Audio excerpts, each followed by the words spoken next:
भी ऐसा लगा कि नहीं होगा तो क्या होगा? कई बार, एक बार नहीं कई बार लगा है ये। तो मैंने प्लान बनाया था कि अगर मुझे सफलता नहीं मिलती है तो मैं सुसाइड कर लूँगा।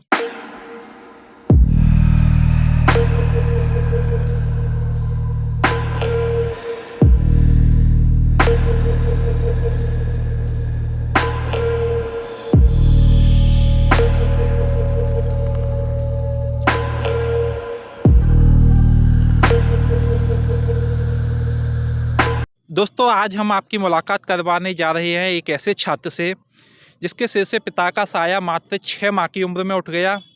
परिवार की स्थिति अच्छी थी तो लगा कि ज़िंदगी में कोई टेंशन नहीं है, ज़िंदगी में कोई जिम्मेदारियां नहीं हैं। तो इसके चलते वो व्यक्ति लापरवाहियों से घिर गया। शादी भी कम उम्र में हो गई। 16 से 17 वर्ष की उम्र में उसकी शादी हो चुकी थी। पढ़ाई भी सिर्फ 12th तक की, उसके बाद पढ़ाई भी छूट गई और कई साल तक किताबों से कोई रिश्ता नहीं रहा। लेकिन कुछ साल बाद लगा कि जो उसकी सोच थी कि परिवार की आर्थिक स्थिति के चलते उसकी कट जाएगी, कहते नहीं है कि ज़िंदगी कट जाएगी, उसे महसूस हुआ कि ऐसा नहीं है। पारिवारिक जिम्मेदारियों ने उसके सामने कुछ ऐसे सवाल ला खड़े किए कि वो व्यक्ति सोचने पर मजबूर हुआ। कई रातें सोचता रहा कि आखिर मेरे जीने का मकसद क्या है। और ऐसी स्थिति में उसने डिसीजन लिया कि उसे अपने पैरों पर खड़ा होना है। लेकिन उम्र बढ़ चुकी थी, 27-28 साल उम्र हो चुकी थी। और ऐसी उम्र में जब किताबों से रिश्ता भी टूट चुका था, 7-8 साल से किताबों को छुआ तक नहीं था, वो व्यक्ति ट्रैक पर आता है और तैयारी करता है एमपी पुलिस एग्ज़ाम की। और फाइनली इस रिजल्ट में वो सिलेक्ट भी होता है और उसकी रैंक आती है ओबीसी कैटेगरी में 79। तो दोस्तों, आज हम आपको उसी व्यक्ति से मिलवाने जा रहे हैं जिसने ये समझ लिया कि अगर आज के दौर में जीना है तो पारिवारिक स्थिति के कारण नहीं, बल्कि अपनी खुद की जिम्मेदारियों से, खुद के संघर्ष से, खुद की विरासत के सहारे ही जिया जा सकता है। तभी वो सम्मानपूर्वक जीवन जी सकता है। तो आज मैं आपकी मुलाकात करवाने जा रहा हूँ देवेंद्र सिंह मावई से, जिनके एमपी पुलिस एग्जाम में अंक हैं 80.36 और रैंक है ओबीसी कैटेगरी में 79। तो आपके लिए ये कहानी, ये सक्सेस स्टोरी काफ़ी ज़्यादा मोटिवेशन देने वाली हो सकती है। और उन युवाओं के लिए तो ये कहानी काफ़ी बेहतर होगी जो युवा सोचते हैं कि ज़िंदगी कट जाएगी। तो ज़िंदगी दोस्तों आपके संघर्ष के बिना कटने वाली नहीं है। आपको अपना संघर्ष, अपने हिस्से का संघर्ष करना ही पड़ेगा, तभी ये ज़िंदगी कटेगी नहीं, बेहतर रूप से सम्मान के साथ आप जी पाएंगे। दोस्तों, मेरे साथ है देवेंद्र सिंह मावई। तो आज हम देवेंद्र की जुबानी, देवेंद्र की कहानी सुनेंगे। देवेंद्र, स्वागत है आपका पाठशाला गुरुजी ब्लॉग्स पर। धन्यवाद। देवेंद्र, आपने मुझे अपने बारे में काफ़ी चीज़ें बताई और मैं चाहता हूँ ये चीज़ें हमारे व्यूअर्स तक पहुँचें। तो सबसे पहले मैं जानना चाहूँगा कि आपकी पृष्ठभूमि क्या है? मतलब अपने परिवार के बारे में थोड़ा-सा, अपने बचपन के बारे में थोड़ा-सा बताइए। सर, मेरा गांव है जयनगर चौकोटी, जो नूरबाग से करीबन 2 किलोमीटर दूर पूर्व की ओर पड़ता है। मेरे गांव से विधायक भी हैं प्रेजेंट में मुरैना में। और मैं एक फैमिली से ऐसे बिलोंग करता था, थोड़ा जमींदार टाइप के थे हमारे बाबा। उनकी यहाँ काफ़ी ज़मीन थी। मैं 6 मंथ का हुआ करता था तो मेरे पिताजी एक्सपायर हो गए एक्सीडेंट से। उसके बाद मुझे ये लगा कि ऐसो आराम की ज़िंदगी है, बाबा का हाथ था ऊपर, कोई दिक्कत नहीं, चाचा भी सपोर्ट करते थे, सब सपोर्ट करते थे। बाद में ये लगा कट जाएगी। करीबन 2012 में मेरी शादी कर दी गई, जब मैं 17 साल का था। उसके बाद भी मुझे ये लगा कि हाँ ठीक है चलो। फिर बाद में ये महसूस होने लगा थोड़ा थोड़ा कि यार जो मैं इस धरती पे आया हूँ तो किस कारण, क्या वजूद है मेरा, कुछ यहीं फालतू आवारागर्दी करना, घूमना फिरना, बस वो ही रह गया और कुछ रहा ही नहीं। उसके बाद तो मुझे आपने बताया कि आप काफ़ी लापरवाह हो गए थे और मैंने ये देखा है लापरवाह व्यक्ति कई गलत आदतों में भी पड़ जाता है। तो क्या आपके साथ भी ऐसा था? हाँ, कुछ मेरी गलत आदतें थीं, आवारागर्दी करना, घूमना फिरना, पर वो उससे कुछ सिचुएशन हल नहीं निकला। बाद में मुझे कंपटीशन के लिए आना ही पड़ा। मतलब आपको रियलाइज़ हो गया कि आज के दौर में लापरवाहियों के चलते जीवन नहीं कट नहीं, सकता है, आपको सही ट्रैक पे आना ही होगा। आना ही पड़ेगा। तो आपने 12th 2012 में किया था। 2012 में तो उसके बाद कंपटीशन की तैयारी आपने कितने साल बाद चालू की? करीबन मैंने स्टार्टिंग की थी 2019 में। कंपटीशन के लिए। मतलब 2012 से 2019, मतलब 60 साल तक आपने किताबों को छुआ भी नहीं था। बिल्कुल नहीं। आपने ग्रेजुएशन की है? नहीं, ग्रेजुएशन नहीं की मैंने, 12th किया ओनली। मतलब 12th ही आपने किया है, हुँ। ग्रेजुएशन भी नहीं की क्योंकि आप इतने लापरवाह हो चुके थे, ठीक है, यही ना? हाँ, बिल्कुल। हुँ। तो ये बताइए कि जैसे कि 2019 में जब आपने कॉम्पिटिशन की तैयारी चालू की, तो ये आया कहाँ से? ये सोच कहाँ से आई कि मुझे दोबारा से ट्रैक पर लौटना चाहिए? ऐसा कोई इंसिडेंट तो हुआ होगा आपके साथ, ऐसी कोई घटना हुई हो जिसने आपको सोचने पर विवश किया हो? सोचने पर भी बस ये हुआ कि शादी हुई हो गई, बच्चे हो गए। मेरे सारे फ्रेंड्स जो मेरे क्लासमेट थे वो सारी फोर्सों में, कोई आर्मी में, कोई पुलिस में जा चुका था। उनसे बात करता था, तू क्या करता रहता है, जो ये कुछ काम नहीं है, कुछ वो नहीं है। फिर बच्चों का फ्यूचर देखने लगा कि मैं इनके संग क्या करने वाला हूँ, इनको क्या दूंगा। मेरे बाबा जमींदार थे तो मुझे काफ़ी सारी ज़मीनें दे गए, बहुत सारा प्रॉपर्टी दे गए, लेकिन मैं इनको बच्चों को क्या दे जाऊंगा। तो कहीं ना कहीं ये फील होता है कि मुझे तैयारी करना चाहिए। मुझे भी अपने बच्चों का भविष्य दिख रहा था, तो मैंने भी कंपटीशन में तैयारी के लिए फैसला लिया। देखो दोस्तों, ये बिल्कुल सही बात कही। जब ज़िम्मेदारियाँ आईं, आपके दामन में ज़िम्मेदारियाँ आती हैं तो आपको एहसास होता है, और यही देवेंद्र के साथ हुआ। परिवार बड़ा, बच्चे हुए। आपके कितने बच्चे हैं? एक डॉटर है, एक सन है। हाँ, 2 बच्चे हैं। तो कहीं न कहीं लगने लगा कि मेरा चलो तो कट जाएगी, लेकिन इन बच्चों की कैसे कटेगी? मैं इनको क्या छोड़ जाऊँगा? मैं इनको विरासत में क्या दूँगा? ये जो मेरे बच्चे हैं वो बड़े होकर किस सम्मान के साथ कहेंगे कि हमारे पिताजी क्या कहते हैं? तो कुछ इस तरीके की सोच आपकी रही होगी। रही। एक चीज़ मैं आपसे ये पूछना चाहूँगा कि किताबों की तरफ आप कैसे लौटे? मतलब ऐसा कुछ कि किताबों की तरफ आप लौटने लगे, आपने किताब पकड़ी, ऐसा कुछ किसी टीचर ने आपको गाइड किया, यूट्यूब से ऐसा कुछ हुआ आपके साथ? हाँ, एक टीचर रहते हैं, अंकित अवस्थी है, और वो यूपीएससी फाइट कर चुके हैं। तो उन्होंने उनका यूट्यूब पर चैनल देख रहा था मैं, उन्होंने बोला कि किताबों से जो आदमी बदल सकता है वो दुनिया में बहुत कुछ कर सकता है। और ये हमारे इतिहास बताता है कि हमारे पूर्वजों ने किताबों की दम पे दुनिया बदल दी है। इसलिए मुझे किताबों का शौक था। मतलब कि कुल मिलाकर आपने यूट्यूब पर वो वीडियो देखा अंकित सर का, और तब आपको पहली बार रियलाइज़ हुआ कि मुझे भी किताबों की तरफ दोबारा से लौटना चाहिए। जी। ऐसा आपके साथ हुआ। जी। थोड़ा-सा मुझे ये बताइए कि जैसे कि आपने शादी के बाद तैयारी की, तो घरवालों का रिएक्शन क्या था? सपोर्टिव था? किस तरीके का था घरवालों का, आस-पास का रिएक्शन? घर वालों का सपोर्ट, कुछ लोग सपोर्ट भी करते हैं, कुछ लोग टांग भी खींचते हैं, कुछ बोला हो जाएगा, देख लो 2-1 साल। अब आपने पढ़ाई तो छोड़ी थी, 2012 में पढ़ाई छोड़ दी थी, उसके बाद थोड़ा पढ़ाई को कंज़र्व करना एक मुश्किल हालात हो जाते हैं, मन नहीं लगता है, कभी-कभी डिप्रेशन भी होने लगता हाँ, है कि आप होता है, कर होता है। पाओगे कि नहीं कर पाओगे, वैसे ही इतना टाइम वेस्ट हो चुका है, अब आगे हो पाएगा कि नहीं हो पाएगा। कुछ लोग सपोर्ट करते हैं, कुछ लोग टांग भी खींचते हैं, ऐसा हालात रहे हैं मेरे। हाँ, बिल्कुल सही कह रहे हैं। जब भी आप, ख़ासकर देवेंद्र ने जो किया 2012 के बाद 2019 में दोबारा से पढ़ना, तो आस-पास के लोगों ने ये ज़रूर कहा होगा कि इतने सालों के बाद आप पढ़ाई की तरफ लौट रहे हो। लोगों को उम्मीद भी काफ़ी कम होगी, जो आस-पास के लोग होते हैं वो मज़ाक भी उड़ाते होंगे, क्यों? जी, बिल्कुल। हाँ, ऐसा होना स्वाभाविक है। अब थोड़ा-सा मुझे ये बताइए कि आपने फैमिली थी, आपकी पढ़ाई भी थी, तो इसमें मैनेज कैसे किया? आपकी दिनचर्या क्या होती थी?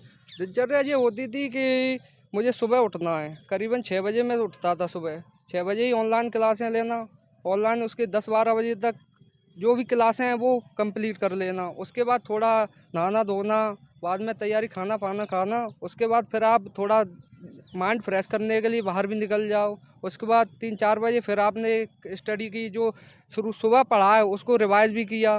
फिर बाद में नाइट में फिर 7-8 बजे के बाद फिर 12-1 बजे तक स्टडी करना, ऑनलाइन क्लास लेना और मॉक टेस्ट लगाना। मैं हर स्टूडेंट से यही कहना चाहूँगी, सबसे ज़्यादा अगर आप तैयारी कर रहे हो तो उसमें थोड़ा टेस्ट लगाते रहिए। मॉक टेस्ट से आपकी पता चलेगा कि आप कहाँ हो, किस दौर पे खड़े हो। बिल्कुल, बिल्कुल।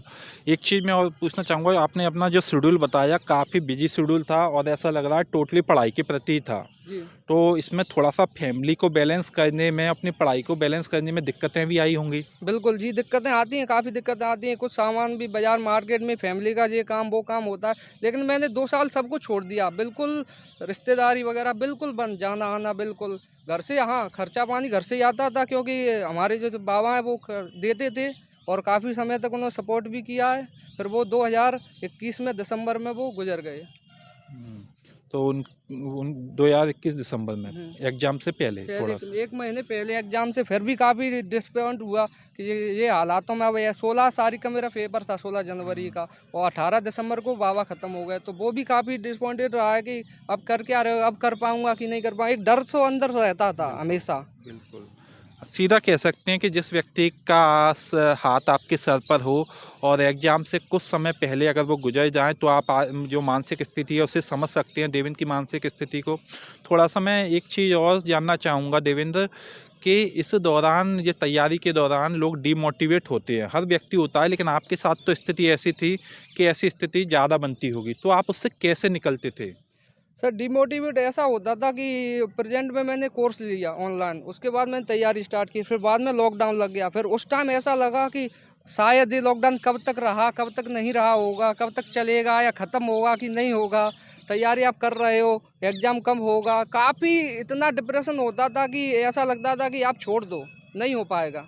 फिर कई यार दोस्तों से बात करके फिर कुछ समय 2-3 दिन रेस्ट लेने के बाद, पढ़ाई के बाद, ये लगता था कि यार फिर करना चाहिए, अब इतना कर लिया है तो थोड़ा एक एग्ज़ाम तो दे के देखो, उसके बाद आपका क्या रिजल्ट आता है तो आप क्या कर सकते हो। मतलब कुल मिलाकर जब भी डिमोटिवेट होते थे हुँ, तो वही चीज़ आपके साथ होती थी जो औरों के साथ होती है, बिल्कुल। और आपके दोस्तों ने तो आपको सपोर्ट किया है। जी। अगर आप अपने सपोर्टिव लोगों में कुछ लोगों का नाम लेना चाहोगे तो वो कौन लोग हैं जिन्होंने आपके मोटिवेशन को बनाए रखा? 2-3 लोग हैं, एक मेरा भाई है, चाचा का लड़का है, वो भी सपोर्ट करता है, 2-3 दोस्त भी हैं। फिर एक एक जैन है, विपिन जैन है, वो अभी फिजिकल में फेल हो गया था, अच्छा था बंदा, 90 नंबर स्कोर किया था उसने एमपी पुलिस में, लेकिन फिजिकल नहीं कर पाया था। एक मेरा कुशल मित्र है, एक मोनू कंसाना है, बहुत सारे दोस्त हैं जिन्होंने सपोर्ट किया है मुझे। मतलब दोस्त थे जिन्होंने आपको लगातार मोटिवेट किया कि आप तो लगे रहो बस। जी। बहुत बढ़िया। एक और चीज़ मैं जानना चाहूँगा कि कभी ऐसा लगा कि नहीं होगा तो क्या होगा? हाँ, नहीं होगा तो ये कभी-कभी, कई बार, एक बार नहीं कई बार लगा है ये। तो मैंने प्लान बनाया था कि अगर मुझे सफलता नहीं मिलती है तो मैं सुसाइड कर लूँगा। कभी ऐसा भी सोचा था मैंने कि अगर नहीं होता है तो आगे कुछ नहीं होगा, मैं सुसाइड करूँगा। ये भी मेरा ख़्याल आता था, पर बच्चों की तरफ देखना पड़ता था कि मेरे फादर एक्सपायर मुझे 6 महीने में। जो मैंने कंडीशन देखी है वो शायद किसी ने ना देखी हो, ना ही मैं ये कहूँगा कि कोई इस कंडीशन को देखे। इसलिए कभी-कभी उनका भी ख़्याल आता था, फिर भी पढ़ाई, लेकिन परमात्मा का ये हुआ है कि मुझे सफलता मिली। बहुत बिल्कुल, कम समय में पढ़ाई छोड़ने के बाद मुझे सफलता मिल गई। बिल्कुल सही कह रहे हो। जब भी हम डीमोटिवेट होते हैं तो हमें लगता है गलत विचार आते हैं, वही देवेंद्र के साथ हुआ। थोड़ा-सा मैं ये जानना चाहूँगा जैसे कि आपको ये सफलता मिल गई है और आप जिस स्थिति से निकले हैं और ये सफलता पाई है, हालाँकि आपने अभी 12th ही किया है, तो आपका आगे क्या ड्रीम है? आगे भी पढ़ाई को रेगुलर रखने का आप ड्रीम रखते हैं? जी बिल्कुल, आगे तैयारी, अगर टाइम मिला तो मैं आगे भी पढ़ाई तैयार रखूँगा, ग्रेजुएशन कंप्लीट करूँगा। उसके बाद जो भी जैसी सिचुएशन रहेगी उसके साथ हैंडल करना होगा। बिल्कुल सही कह रहे हैं कि ग्रेजुएशन कर लेनी चाहिए देवेंद्र को, और वो कह भी रहे हैं कि मैं ग्रेजुएशन करूंगा, और उसके बाद भी काफ़ी एग्जाम होते हैं बड़ी पोस्ट पर जाने के लिए, जो डिप्टी कलेक्टर हुआ, डीएसपी हुआ, कुल मिलाकर एमपीपीएससी वगैरह, तो वो भी दे सकते हैं देवेंद्र अगर ये जज्बा बना रहा तो। एक और चीज़ आप हमारे दर्शकों से, क्योंकि इस वीडियो को देखने वाले काफ़ी लोग होंगे, उनसे क्या कहना चाहेंगे, खासकर छात्रों से?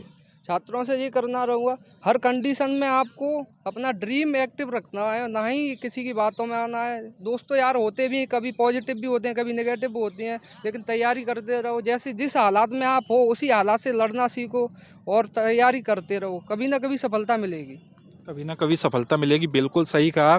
परिस्थितियाँ बदलती हैं, एक सी नहीं रहती हैं, जीवन में उतार चढ़ाव आते ही हैं। सुख और दुख का जो है जोड़ा हमेशा साथ चलता है, तो घबराने की ज़रूरत नहीं है।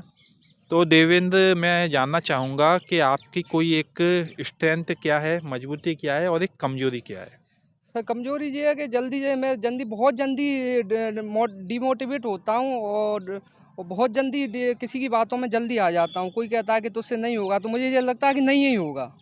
और कमज़ोर, फिर उसके बाद जब मजबूती ये है कि आप कर सकते हो, थोड़ा टाइम स्पेंड करके उसी को देख सकते हो, तो हाँ, एक बार ये भी लगता है हाँ मैं कर सकता हूँ। हाँ, बिल्कुल सही, मतलब डिमोटिवेट भी हो जाते हैं, लेकिन साथ-साथ अगर कोई थोड़ा-सा सपोर्ट करे तो ऊपर भी जा सकते हैं, पॉजिटिव भी सोचने लगते हैं। बिल्कुल उसी तरीके से जैसे हनुमान जी थे। एक और चीज़ मैं जानना चाहूँगा कि फ़िज़िकल की तैयारी आपने कैसे की? क्या तैयारी के करने के शुरू से ही फ़िज़िकल पर जोर देते रहे या बाद में एग्ज़ाम देने के बाद जोर दिया? बाद में जो एग्ज़ाम हो गया ना, एग्ज़ाम में स्कोर आपको लगा कि आप क्वालिफाई कर सकते हो एग्ज़ाम, तो इस स्कोर को देखते हुए मेरे बाद में मैंने फिजिकल किया था।